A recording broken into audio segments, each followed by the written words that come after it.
ہمارے نوجوانوں سے غلطی ہو چکی ہے، ہمارے نوجوانوں کو معاف کر دیجیے۔ جب بوڑھے صحابہ کرام آگے بڑھے اور سوری کر لی، معذرت کر لی، تو آپ صلی اللہ علیہ وسلم نے تمام صحابہ کو معاف فرما دیا، معاملہ ٹھنڈا پڑ گیا۔ اس موقع پر ایک شخص تھا جس کو دنیا عبداللہ بن ابی سلول رئیس المنافقین کے نام سے جانتی ہے، اس بدبخت نے ایک جملہ کہا، لئن رجعنا الى المدینہ لیخرجن الاعز منها الاذل، اگر ہم مدینہ لوٹ کے چلے گئے تو مدینہ کے معززین ذلیلوں کو باہر نکال دیں گے۔ یوں سمجھ لیں اس نے اپنے آپ کو معزز کہا اور میرے محبوب صلی اللہ علیہ وسلم اور آپ کے صحابہ کے بارے میں نازیبا کلمات استعمال کیے۔ میرے محبوب کو پتہ چل گیا، لیکن آپ نے انتخابی جذبات کا اظہار نہیں فرمایا۔ اگر میرے محبوب آپ کے کونے سے اشارہ فرماتے، صحابہ کرام اس کا سر تل سے جھکا کر دیتے۔ آپ نے کچھ بھی نہیں کہا، آپ نے لوگوں سے فرمایا کہ مدینہ کی طرف چلو، چنانچہ آپ نے مدینہ طیبہ کی طرف چل پڑا۔ اس عبداللہ کا ایک بیٹا تھا، اس کا نام بھی عبداللہ تھا، وہ پکے سچے مخلص صحابی تھے۔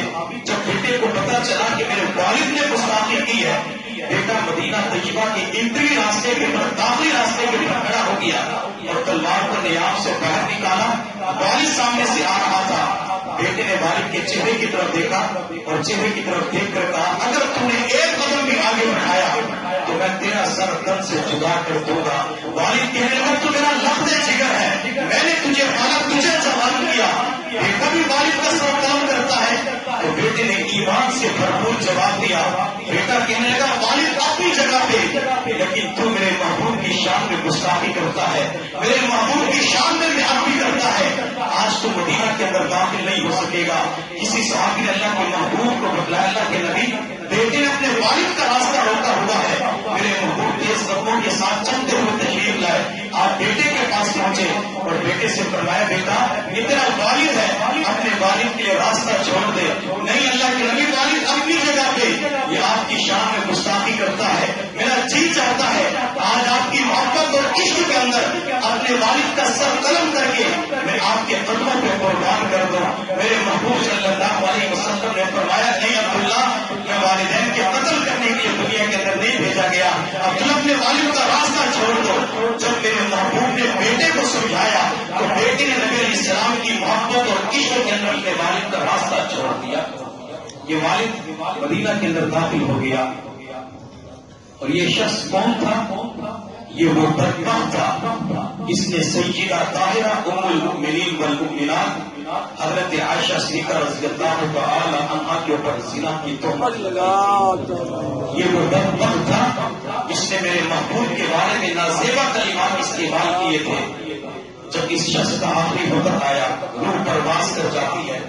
بیٹا سچا پکا مخلص صحابی تھا، بیٹا دوڑتا ہوا آمنہ کردار کے قدموں کے اندر پہنچا، نبوت کی تحریر پہ پہنچا۔ بیٹا کہنے لگا، اللہ کے نبی والد کا انتقال ہو چکا ہے، والد دنیا سے جا چکا ہے، اللہ کے نبی میری ایک چاہت ہے، آپ اپنا مبارک کرتا مبارک قمیص دے دیجئے، میں اپنے والد کو کفن کے طور پہ پہنانا چاہتا ہوں۔ جب بیٹے نے اپنی چاہت کا اظہار کیا، میرے محبوب صلی اللہ علیہ وسلم نے فوراً اپنا کرتا کی مبارک قمیص بیٹے عبداللہ کو دے دی اور فرمایا، بیٹا یہ میری قمیص لے جا، اپنے والد کو کفن کے طور پہ پہنا دینا، ہو سکتا ہے کہ اللہ تعالیٰ اس کی مغفرت فرمائے۔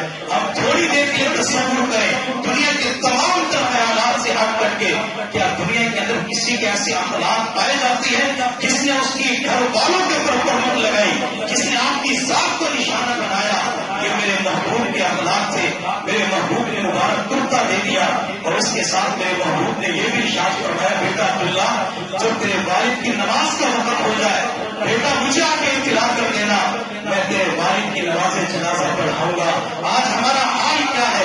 ہمارا حال یہ ہے، جب دو بھائیوں کا آپس کے اندر جھگڑا ہوتا ہے، ہماری زبان کے اوپر ایک جملہ آتا ہے، آج کے بعد مرنا جینا ختم ہے، تم نے میرے گھر کے اندر نہیں آنا، میں آج کے بعد تیرے گھر کے اندر نہیں آؤں گا۔ کیا ربیع الاول کا مہینہ ہمیں اسی چیز کی تعلیم دیتا ہے؟ کیا حضور صلی اللہ علیہ وسلم کی سیرت ہمیں انہی چیزوں کی تعلیم دیتی ہے. ربیع الاول کا مہینہ ان چیزوں کی تعلیم نہیں دیتا. میرے محبوب کی سیرت ان چیزوں کی تعلیم نہیں دیتی، بلکہ میرے محبوب صلی اللہ علیہ وسلم تو اپنوں کے ساتھ اخلاق کا مظاہرہ کرنے والے تھے، غیروں کے ساتھ بھی محبت کے ساتھ پیش آنے والے تھے. میرے محبوب نے فرمایا بیٹا جب والد کی نماز کا وقت ہو جائے تو مجھے آ کے اطلاع کر دینا، میں محمد صلی اللہ علیہ وسلم کے والد کی نماز پڑھاؤں گا. جنازے کا وقت ہوا، محبوب کو اطلاع دی گئی، آپ نماز جنازہ کے تشریف لے جا رہے تھے. حضرت عمر کو پتہ چلا، عمر پیچھے کی جانب سے آئے اور آپ کی چادر کا کونا پکڑ لیا. چادر کا کونا پکڑ کر کہنے لگے اللہ کے نبی کہاں تشریف لے جا رہی ہیں؟ میرے محبوب نے فرمایا عمر نماز جنازہ پڑھانے کے لیے جا رہا ہوں. اللہ کے نبی منافق تھا، اس کا نفاق تو کھلا تھا، اس نے ہماری بات امی عائشہ کے اوپر تہمت لگائی تھی. میرے محبوب صلی اللہ علیہ وسلم نے فرمایا دعنی یا عمر، اے عمر مجھے چھوڑ دو، ہو سکتا ہے میری نماز کی وجہ سے اللہ اس کی مغفرت فرما دے. میرے محبوب نماز جنازہ کے لیے تشریف لے گئے. آپ صلی اللہ علیہ وسلم نے نماز جنازہ پڑھائی. جب نماز جنازہ پڑھ کر فارغ ہو گئے، میرے محبوب نے صحابہ کی طرف اپنا وضوحا والا چہرہ کیا اور صحابہ کی طرف دیکھ کے فرمایا میرے صحابہ، میرے اللہ نے مجھے یوں فرمایا محبوب اگر 70 مرتبہ بھی مغفرت کی دعا کرو گے، 70 مرتبہ بھی نماز جنازہ پڑھاؤ گے، میں تب بھی اس بدبخت کو معاف نہیں کروں گا. میرے محبوب صلی اللہ علیہ وسلم کے اخلاق پہ غور کریں، ٹھنڈے دل و دماغ کے ساتھ سوچیں. میرے محبوب نے صحابہ کی طرف دیکھ کے فرمایا میرے صحابہ اگر میرا اللہ مجھے یوں فرماتا محبوب اس بندے کی 71 مرتبہ نماز جنازہ پڑھاؤ تب میں اسے معاف کروں گا. میرے صحابہ میں اس بندے کی 71 مرتبہ نماز جنازہ پڑھانے کے لیے تیار ہو جاتا. یہ تیرے محبوب صلی اللہ علیہ وسلم کی اخلاق تھی. یہی اخلاق آپ اپنی زندگیوں کے اندر لے کے آئیں گے. جب یہی اخلاق ہماری زندگیوں کے اندر آ جائیں گے، معاشرے کے اندر محبت کی فضا قائم ہو جائے گی، معاشرے کے اندر سکون کی فضا قائم ہو جائے گی، معاشرے کے اندر سے لڑائی اور جھگڑے کا بازار ختم ہو جائے گا. خواجہ نظام الدین اولیاء اللہ رحمۃ اللہ علیہ جو سلسلہ چشتیہ کے بہت بڑے شیخ تھے، ان کے پاس ایک مرید آیا، میرا بھائی میرے راستے کے اندر کانٹے بچھاتا ہے تو آپ مجھے اجازت دیجیے میں بھی اپنے بھائی کے راستے میں کانٹے بچھانا شروع کر دوں. خواجہ نظام الدین اولیاء اللہ رحمۃ اللہ علیہ نے فرمایا میرے بھائی اگر کوئی بندہ تیرے راستے میں کانٹے بچھائے تو اس کے راستے میں کانٹے نہ بچھانا. اگر تم نے کانٹے بچھانے شروع کر دیے تو پوری کائنات کے اندر کانٹے ہی کانٹے ہو جائیں گے، لوگوں کے لیے چلنا مشکل ہو جائے گا.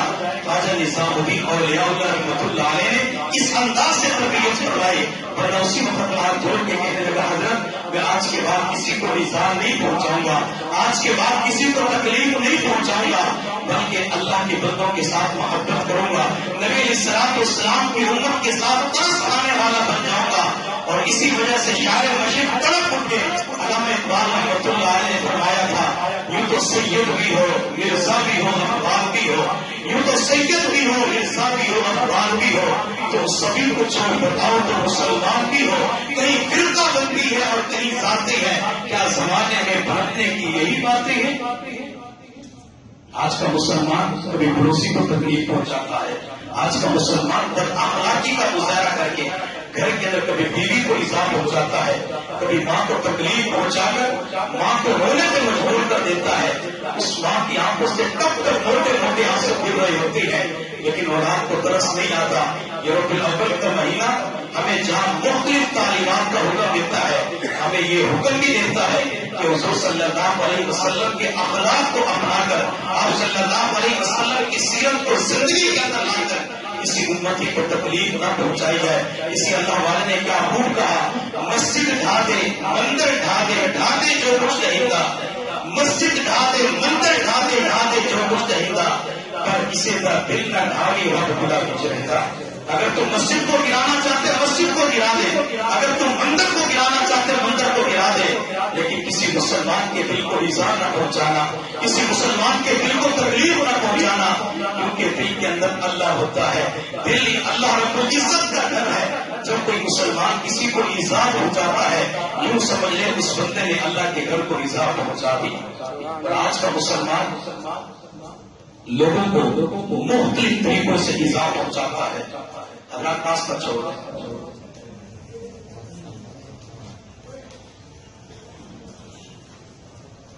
حضور صلی اللہ علیہ وسلم بیت اللہ کا طواف فرما رہے تھے. آپ صلی اللہ علیہ وسلم نے بیت اللہ کا طواف کرتے ہوئے بیت اللہ کی طرف دیکھ کے فرمایا بیت اللہ تو کتنا پاک ہے، بیت اللہ تو کتنا خوشبودار ہے، بیت اللہ تیرا مقام اور مرتبہ بہت بلند ہے، لیکن بیت اللہ ایک مسلمان کا مقام اور مرتبہ تجھ سے بہت بلند ہے. میرے محبوب صلی اللہ علیہ وسلم نے مسلمان کا مقام بیان فرمایا. اور آج کے مسلمان کی حالت یہ ہے، مسلمان حج کرنے کے لیے جاتا ہے، عمرہ کرنے کے لیے جاتا ہے، بیت اللہ کا طواف بھی کر رہا ہوتا ہے، بیت اللہ کو محبت بھری نگاہوں سے بھی دیکھتا ہے، بیت اللہ کے پاس کھڑے ہو کے نماز بھی ادا کرتا ہے، بیت اللہ کے پاس کھڑے ہو کر آب زمزم پی کر اپنے سینے کو ٹھنڈا بھی کر رہا ہوتا ہے. یہ مسلمان جب حج عمرہ کر کے اسی جلال پور کی دھرتی کے اوپر پہنچ جاتا ہے، جلال پور کے محلے کے اندر پہنچ جاتا ہے، چند دن تک کیفیات تو ٹھیک ہوتی ہے، چند دن کے بعد پھر اپنے اسی پڑوسی کو تکلیف پہنچاتا ہے. جس پڑوسی کا مقام بیت اللہ سے بلند ہے، اسی پڑوسی کو نفرت کی نگاہ سے دیکھتا ہے. جس بیت اللہ کی طرف محبت بھری نگاہوں سے دیکھتا تھا، اس پڑوسی کا مقام تو بیت اللہ سے بہت بلند ہے. کیا شریعت مطالعہ اسی چیز کی تعلیم دیتی ہے؟ اور کبھی مسلمان جلال میں آ جاتا ہے، غصہ آ جاتا ہے، اپنی زبان پہ قابو نہیں پا سکتا، اس زبان سے گالی بھی نکل جاتی ہے، کس بندے سے گالی نکلتی ہے جس کے چہرے پہ سنت رسول ہوتی ہے، سر پہ ٹوپی بھی رکھتا ہے، سنت کے مطابق لباس بھی پہنتا ہے. ارتاد کے اندر اگر زبان پہ کنٹرول نہیں رہتا، زبان پہ قابو نہیں رہتا، یہ 5 وقت کی نماز کا اہتمام کرنے والا، تکبیر اولیٰ کا اہتمام کرنے والا، اپنے گھر والوں کو ماں بہن کی گندی گالیاں نکالتا ہے. میرے محبوب صلی اللہ علیہ وسلم نے فرمایا اللہ نہ کرے، اللہ نہ کرے اگر کوئی بندہ بیت اللہ کو گرا دیتا ہے، یہ بیت اللہ کو گرانا چھوٹا گناہ ہے، اور کسی مسلمان کو ماں بہن کی گالی نکالنا اس سے بھی بڑا گناہ ہے. مسلمان گالی بھی نکالتا ہے اور مسلمانوں کو نفرت کی نگاہ سے، حقارت کی نگاہ سے دیکھتا ہے. آپ صلی اللہ علیہ وسلم عرفات کے میدان سے مزدلفہ کی طرف تشریف لے جا رہے تھے. آپ کی سواری کے پیچھے اسامہ بن زید رضی اللہ تعالی عنہ سوار تھے. حضرت اسامہ نے عرض کیا اللہ کے نبی قضاء حاجت کے لیے جانا ہے. میرے محبوب نے فرمایا اسامہ چلے جاؤ، جلدی آنا، دیر نہیں لگانی. حضرت اسامہ چلے گئے لیکن تاخیر ہو گئی. جب اسامہ بن زید رضی اللہ تعالی عنہ تاخیر سے پہنچے، کچھ لوگوں نے اسامہ بن زید کے چہرے کی طرف دیکھا. حضرت اسامہ بن زید رنگ کے کالے تھے، تو وہ لوگ چہرے کی طرف دیکھ کر کہنے لگے اس کالے کلوٹے کی وجہ سے قافلے کو روک دیا گیا، اس کالے کلوٹے کی وجہ سے تاخیر ہو چکی ہے. جن لوگوں نے عرفات کے میدان میں حضور صلی اللہ علیہ وسلم کی معیت میں حجۃ الوداع کے موقع پر جمعۃ المبارک کے برکتوں والے دن میں اسامہ بن زید کو صرف اتنا کہا اس کالے کلوٹے کی وجہ سے تاخیر ہو گئی. ان لوگوں نے یوں سمجھ لے اسامہ بن زید کو نفرت کی نگاہ سے دیکھا. وہ سارے کے سارے لوگ آخری وقت کے اندر مرتد ہو کے دنیا سے چلے گئے. ان لوگوں کو آخری وقت میں ایمان کی دولت بھی نہیں مل سکی. وجہ کیا تھی؟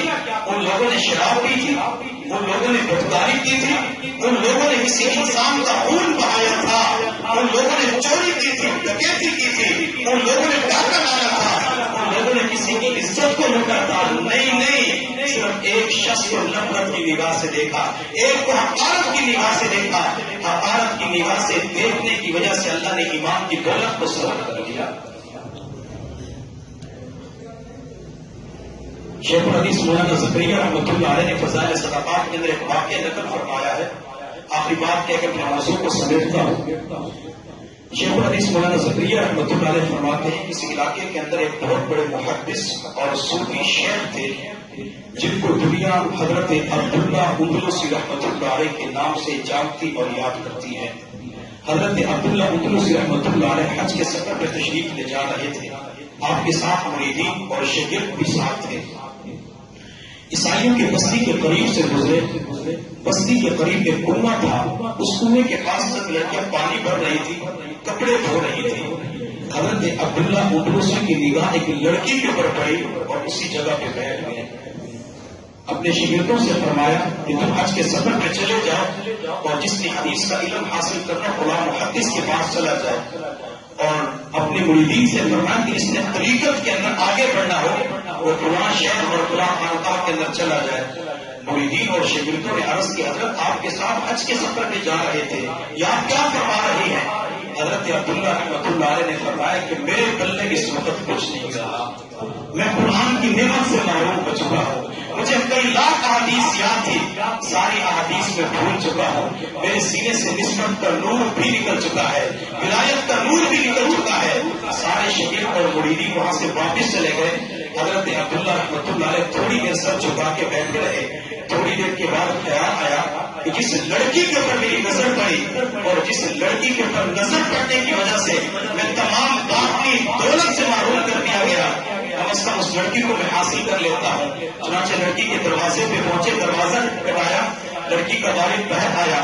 حضرت عبداللہ نے فرمایا اجنبی پردیسی مسافر ہوں، ایک رات کا قیام کرنا چاہتا ہوں۔ لڑکی کے والد نے اجازت دے دی۔ جب صبح کا وقت ہوا، حضرت عبداللہ نے فرمایا کہ میں جوان ہو چکا ہوں، پردیسی مسافر ہوں، آپ کی بیٹی جوان، آپ کی بیٹی سے شادی کرنا چاہتا ہوں۔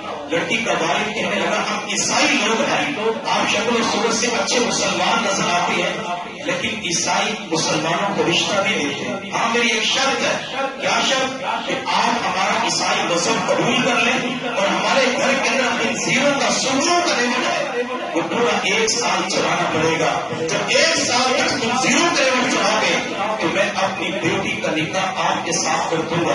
حضرت عبداللہ رحمۃ اللہ علیہ یہ تمام شرائط منظور کر لیتی ہے اور خنزیروں کا ریوڑ چلانے کے لیے تیار ہو جاتی ہے۔ روزانہ صبح کے وقت خنزیروں کا ریوڑ لے کر جنگل کی طرف جاتے اور شام کے وقت واپس آ جاتے۔ حضرت عبداللہ رحمۃ اللہ علیہ کے ایک مرید تھا جس کو دنیا حضرت شبلی رحمۃ اللہ علیہ کے نام سے جانتی ہے، جن کے اندر اللہ کی محبت کوٹ کوٹ کے بھری ہوئی تھی۔ حضرت شبلی فرماتے کہ میں سمجھ گیا میرے شہر کے اوپر اللہ کی طرف سے امتحان آ چکا ہے، میں اپنے علاقے سے نکلا، اسی علاقے کے اندر پہنچا جہاں پہ عبداللہ اپنی لائف اور زندگی گزار رہے تھے۔ میں نے لوگوں سے پوچھا کہ عبداللہ سے ملاقات کہاں ہو سکتی ہے؟ لوگوں نے مجھے جنگل کا ایڈریس بتلایا، اسی جنگل کے اندر پہنچا۔ حضرت شبلی رحمۃ اللہ علیہ فرماتے میں نے اپنے شیخ کی طرف دیکھا، شیخ نے وہی جبہ پہنا ہوا تھا جس جبے کو پہن کر وہ حدیث کا سبق پڑھایا کرتے تھے۔ آج وہ حدیث کا درس نہیں دے رہے تھے مگر خنزیروں کا ریوڑ چلا رہے تھے۔ حضرت شبلی فرماتے میں نے ہاتھ کی طرف دیکھا، ہاتھ کے اندر وہی عصا پکڑا ہوا تھا جس عصا کو پکڑ کر جمعہ کا خطبہ دیا کرتے تھے۔ آج جمعہ کا خطبہ تو نہیں دے رہے تھے، اس عصا کے ساتھ خنزیروں کے ریوڑ کو ہار رہے تھے۔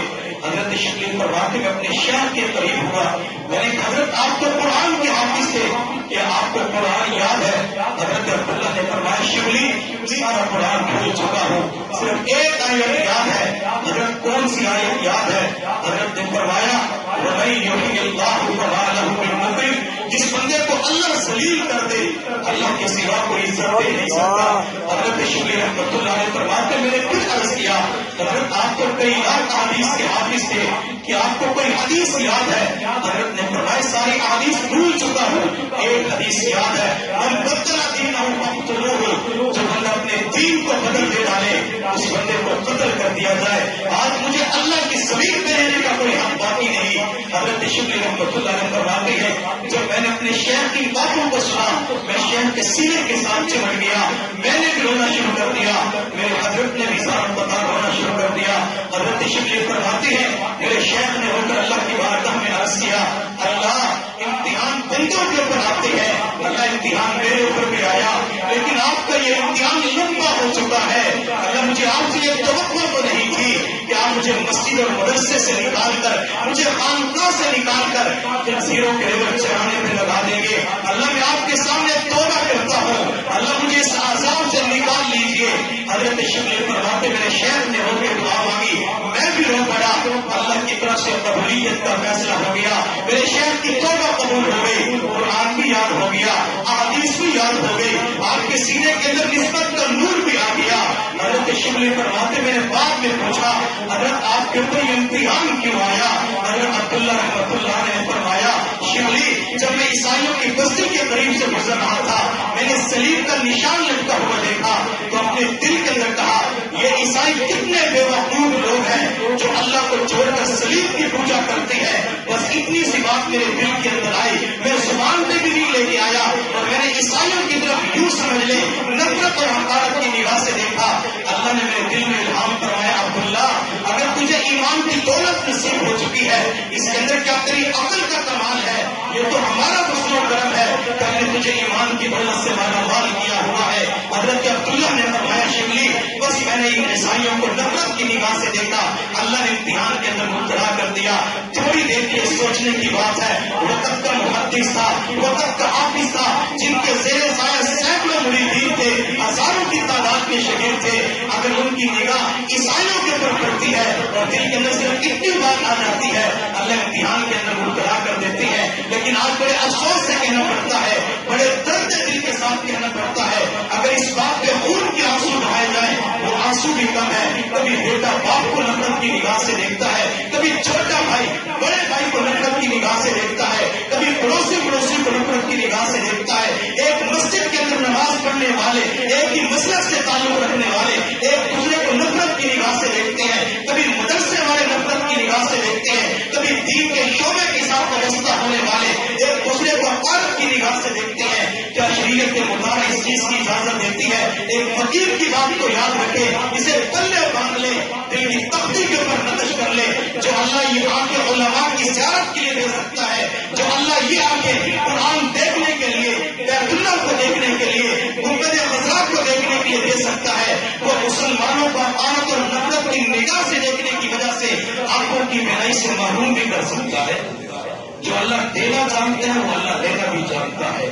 اس لیے ہمیں چاہیے کہ کسی مسلمان کو نفرت کی نگاہ سے نہ دیکھیں، اور بالعقل کا مہینہ ہمیں انہی اخلاق کی تعلیم دیتا ہے۔ حضور صلی اللہ علیہ وسلم کی سیرت کو اپنانے کی تعلیم دیتا ہے۔ انہی اخلاق کو زندگیوں کے اندر لے کے آئے۔ یہ اخلاق ہمیں کہاں مل سکتے ہیں؟ جب ان اللہ والوں کے قدموں کے اندر آئیں گے، ان اللہ والوں کی صحبت کے اندر بیٹھیں گے، ان اللہ والوں کے ساتھ تعلق بنائیں گے، ان اللہ والوں کے ساتھ نتھو ہو جائیں گے۔ اللہ تعالیٰ ان کی صحبت کے اندر بیٹھنے کی وجہ سے ہمیں اخلاق کی عالیہ نصیب فرما سکتے ہیں۔ اللہ تعالیٰ ہم سب کو اخلاق کی دولت کے ساتھ مالا مال فرمائے۔ وآخر دعوانا الحمدللہ رب العالمین۔